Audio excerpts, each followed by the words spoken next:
बाबू बचल खाना तू ॿुधाए त हाणे मां छा कयां? अला मामा दुरस तूं छा कंदे?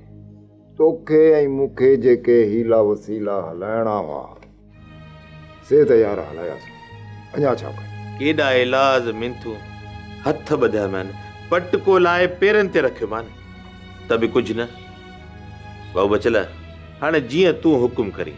बाबा घटि में घटि ख़बर त पए त इहो ख़बर ऐं लीमो आख़िर चाहिनि छा था?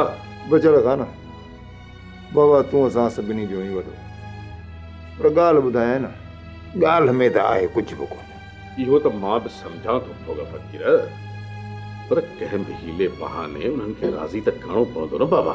बचल खाना हिकिड़ी ॻाल्हि ॿुधाए, जेकॾहिं न मां तुंहिंजी जॻह ते हुजां न त हिननि ॿिन्ही भाइरनि जो हिकिड़े साल जो मां भतु बंदि कयां न, पाण ई हिननि ॿिन्ही भाइरनि जी मगी लही वञे हा। तूं सही थो चए भोग फ़क़ीर, पर बाबा मां ईअं नथो करे सघां।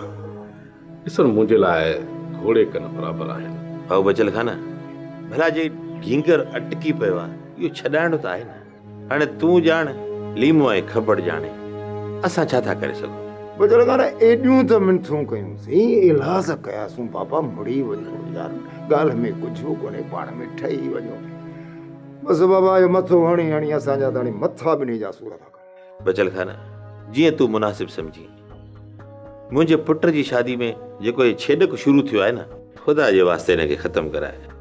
भाइरनि जा रंज खणी मां कहिड़ी पुट जी शादी कराईंदुसि?